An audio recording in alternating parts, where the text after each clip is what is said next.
Okay, Bandit, you sleep.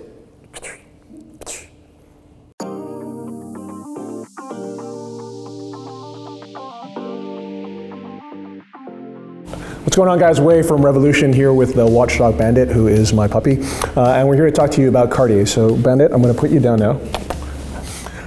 So thank you very much for joining me. Today I want to talk to you about Cartier's new watches, in particular the Tank Must collection and the Cloche from the Cartier Privé. So the first thing I want to talk about is, I don't know if anyone watched Cyril Vigneron's Watches and Wonders closing remarks. If you haven't yet, please go and watch it, because I think it's one of the most seminal speeches that has ever been given in the luxury industry. And what I love about Cyril, and the name of the speech was called Time for Change, was he was talking about the massive changes that will be happening in the luxury industry from an ethical perspective. So one of the things he talked about was deconsumption. And so you're wondering, well, how can the CEO of one of the world's biggest luxury brands talk about deconsumption? He's talking about the idea of people purchasing less and more wisely, and one of the pathways to attracting them is creating objects or watches that are truly timeless and have the characteristic that he defines as durability. So for me, that's a perfect segue into the Tank Must collection, because the Tank Must has been, well, previously Cartier had the Tank Solo, but they've merged that into the new Tank Must family. And the Tank Must family is essentially a redesign of all the tanks in that range to meet the aesthetic blueprint of the original tank from 1917, the tank Louis Cartier. Right. So before I get into the individual pieces that are here, I want to talk a little bit about what the Tank Must meant when it was launched in the 70s and what it means today. So in the 1970s, you had for the first time a Tank Must collection, and it was meant to be a bridge from Cartier to a new generation. It was, well, actually I have one of the pieces here. So this is a watch that had a vermeil case, meaning it was a sterling silver case that was gold plated, to make it much more accessible in price, and it had these beautiful dials, as you see here, and this dial will come back a little bit later in the conversation, obviously. The whole idea was that Cartier was the king of jewelers, but it also knew that it had to engage the next generation and speak the language of the next generation, and also create accessibility for the next generation, and that's precisely what the Tank Must did. It really brought Cartier to a much higher level of awareness around the world. And amusingly, the Tank Must watches, which were initially not considered to be serious watches from collectors today because they were vermeil, today have now become the object of massive collectability. So unfortunately, this watch is not mine, even though I'm very tempted to steal it. No, the person that owns it, just off of camera, and he likes it very much. So the Tank Must today is similar in intent in that it is meant to be the bridge to the next generation, right? So Cartier is a very interesting brand in that it already has a lot of millennial, a lot of Generation Z customers, but it wanted to make an emphatic statement that the designs of Cartier, even though they could be 104 years old, like the design of the Tank Louis Cartier, could be perfect for the generation of today. And they did that using this new Tank Must collection. So what's the first watch I want to talk about? I want to talk about a watch called the Solarbeat.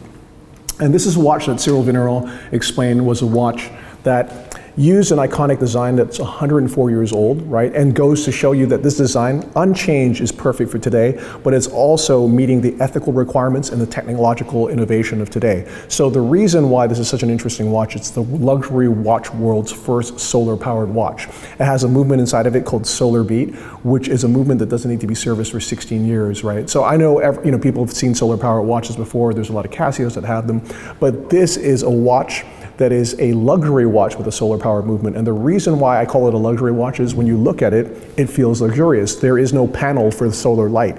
In fact, the way the light penetrates to power the movement is through tiny micro perforations in the Roman indexes, which are basically impossible to see with the naked eye. The strap of these watches is also interesting as well. It's not a leather strap. It feels like a leather strap, but it's actually a non-animal strap made from recycled apples. And I love this watch because it's a watch that's a statement about, listen, I care about this planet, I care about consumption, but at the same time, I want something very beautiful, and it's proof positive that those two things are not mutually exclusive. They can exist in one watch. So I applaud Cyril Vigneron, I applaud Cartier for creating this watch. I think it's amazing. It's available in two sizes. So it's available in what is called the large size, and it's also available in the small size, right? Both in the steel case, which is now this new Tank Must case, which is the Tank Louis Cartier design, and you can tell because of the roundedness of the broncades, right? So going across the full range of the Tank Must, we'll start with the extra large version, and this is using an automatic movement. And you can immediately tell from the size of the watch and also the fact that it's the only watch in the Tank Must collection that's got a date. And it's a really nice watch. Quite honestly, I consider it to be quite big. But I think there's clearly a market for that. I would imagine in the United States or in many parts of Europe, certainly Russia, for example, people have got bigger wrists, and that might be appealing to them. The next size down is called the large, and to me, that's the perfect size, and that's this size right here. Right?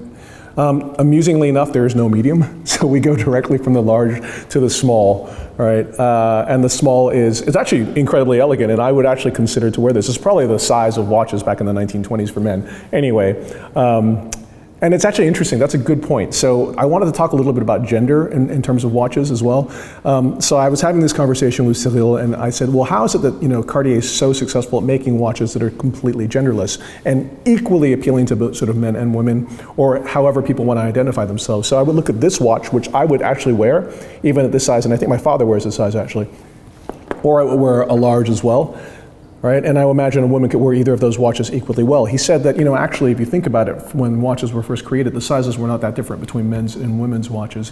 It was because we had such strong personalities in the way we sort of presented ourselves to the world. A man always wore a suit, a woman was in a dress and heels. And then as you had kind of the blurring of lines in terms of how we presented ourselves in terms of clothing. So for example, think about the 70s, think about the popularization of blue jeans, which are completely genderless. Then, over the last 20 years, we've really had a division and a split where we were trying to make watches more gender oriented, right? So you've got these big, fake, muscular watches, sporty watches that are meant to be for men, and you've got small gem set watches that are meant to be for women. I think, and I think Mr. Vigneron also believes, that we exist in a world where that's kind of like, it's changing very rapidly. We are in a period where previously we were being stereotyped, now we're being unstereotyped. And unstereotyped means that Cartier can appeal to anyone. You can choose whatever you want because, as he says, that Cartier watches don't identify your gender, they identify the strength of your character, and I really like that, okay? I want to mention that also the watches come on this lovely bracelet as well. So I would say this bracelet adds an enormous amount of heft to the watch as well. So if you're a guy like me, right, I would say try the large size with the bracelet and even try the small size with the bracelet as well. Because I think like a small on a bracelet could be super, super elegant for a man. I would say that the extra large on a bracelet is a pretty massive watch. So it's just something to think about as well. The other thing I wanted to talk about is that when the Tank Must was created in the 70s, it was meant to be accessibly priced. And it's incredible the prices of the watches today in this collection, right? So for example, large Tank Must, we're talking about $3,750 in Singapore dollars, which is 2,610 US dollars, if I'm not mistaken. And that's pretty incredible. What's also really cool is that, okay, so the extra large is automatic, the large and the small are quartz, but the Solarbeat watch is exactly the same price as well, which to me means, like, guys, if you're gonna go and pick up one of these, please, I urge you, and the planet also urges you to pick up the Solarbeat watch as well. And what an amazing statement. So Cartier has also done some, as they call it, animations on the Tank Must, and they are amazing, right? So one of the things that Tank Must was famous for back in the day was these color dials, and Cartier has brought that back with a red, blue, and green dial. The green dial, obviously, I'm wearing on my wrist here, and they're absolutely stunning. And so this is the red, and I think that's probably the most iconic watch. Like if you read Franco Coloni's book on the Tank, like that's the one that you'll see, right? But I love also the fact that they've brought back the blue, and of course, they must have had some amazing sort of foresight because they've also done green, which is clearly the watch dial of the season. And there's actually people who have decided to purchase all three of them as well. The price for this watch is just 200 Singapore dollars more, so it's 3,950 Singapore dollars, which is the equivalent of 2,730 US dollars, right? So what was really interesting to me was that when I was first presented these watches, we were in a room of what I like to call like fairly hardened watch journalists / nerds, right? And normally for us, the idea of a quartz watch, these are all incidentally quartz, would be sort of anathema to our desire to bullshit about amplitude and barrel torque and all that kind of thing. But every single one of us ordered one because it's just that fantastic. And it's one of the most uplifting watches of the year, And I think that after the year that we've all gone through, I think there's something to be said about chromatic edification, just the uplifting quality of beautiful colors. And that's certainly what I feel when I wear this as well. So that's exactly the type of watch I've asked for. Specifically this watch, and I'm hoping to receive it. And so incidentally, guys, if you're looking to purchase any of these, in Singapore at least, they'll be arriving in September. However, if you have the time, I would suggest to go down to the boutique and pre-order yours now, because they've already been deluged by orders for these color dial. Well, probably also for across all of the watches. And I would also consider picking up the Solarbeat watch as well, because I love what it represents. But the color dial watches are very, very much in demand. Okay, so exactly the same case design, right, but in precious metal, is called the Tank Louis Cartier. And this year they've done 2 gold versions with amazing, what they call deco style dials. Now these dials are really interesting because these dials actually existed already in the Tank Must collection back in the 70s. And I'm gonna bring back that watch that I really want to steal, but I can't because the person who owns it is just off of camera. And that's this watch right here. So you can see that we have the predecessor to this watch. And what's amazing about it is the new watch, which is slightly larger, looks, I mean, they both look amazing, right? So this was the blue dial, and it was executed in yellow gold, or yellow gold vermeil, back in the Tank Must days. And the new one is in rose gold with the blue dial, and also in yellow gold with the burgundy dial as well. These are a little bit more expensive, but they're gold watches as well. And actually, considering what they represent in terms of like the iconography, in terms of how beautiful they are, and in terms of the fact that they're precious metal and mechanical, obviously, the prices are pretty decent. I would say 18,800 Singapore dollars and 13,100 US dollars, which to my mind is actually still pretty damn amazing. You know, it's funny, like in this case, I think I would probably prefer the blue one. Like, I think the blue just rocks, right? So here you have a watch, a new collection of watches that, you know, pays homage to a design that was created originally in 1917, and, you know, if I do my math correctly, is 104 years old. And it goes to show you that how timeless that design is and how universally appealing it is across so many generations. I love the fact that Cartier has empowered this design with new technology that appeals to the ethics of the new generation, such as the Solarbeat. And I love how these beautiful chromatic animations that pay homage to this period in the 70s. I think that Cyril Vigneron put it nicely when he said that, you know, when you have a long family tree, you can decide on which specific moments that you want to celebrate. And it's cool that they celebrated, you know, this moment of the 70s. Okay. Now we're going to look at a Cartier Privé watch, new for this year. So Cartier Privé essentially is an extension of what Cartier was doing from 1998 to 2008, which was the collection Privé Cartier Paris, right? And this was the bringing back, the revival of the most iconic watches, the most iconic shaped watches in Cartier's history, but always with mechanical movements, and in some cases also small complications as well. And, you know, I would say that it's distinct today because during the period from 98 to 2008, that was the focus of the brand specific to that collection. And I think my friend Nick Fowkes says it very well when he says that for many years, and before Cyril joined, he said that, you know, he kept asking Cartier to bring back CP, as it's called. And he says that what Cyril did was even more impressive, was that he made the entire brand basically CP, and that he made every single model that the brand produces and offers today as iconic. But it's really nice that they've kept something called Cartier Privé, and this is the collection of those sort of vintage, beautifully shaped watches that we all love from CP. So the first watch that they did from that collection was the famous Crash, which is now like going for a staggering amount of money on the aftermarket. The next watch that they did was the Tank Cintré in 2018. In 2019, they did the Tonneau, and in 2020, they did the Tank Asymmetrique, which is a watch that we all love as well. This year they decided to do a watch called the Cloche. And actually the Cloche, which was done in a CP watch in 2007, has always been one of my favorite watches because it's just so elegant. So the Cloche, which I'm going to take up for you right now, literally means bell in French, right? And it was first created as a brooch in 1920. Then in 1921, it was created as a platinum and diamond watch. And then I believe in 1922, it was created as a yellow gold watch on a strap, which is, I guess, kind of the configuration that you see here today. And it was continued to be made by Cartier as a special order piece from time to time. In the 80s, it was matched with quartz movements because that was the fashion back in the 80s. But in 1995, a very seminal moment happened where Cartier decided to relaunch this model in a yellow gold case with a silver dial on an alligator strap with Arabic indexes instead of Roman indexes and with brigade hands, right? And then in 2007, they celebrated it once again and they created a model, again in yellow gold with a silver dial with blue brigade hands but with Roman indexes. But now we've got 3 different models of Cloche. So I'm going to start with the yellow gold because the 2 previous versions were yellow gold as well. But the distinction this time is twofold.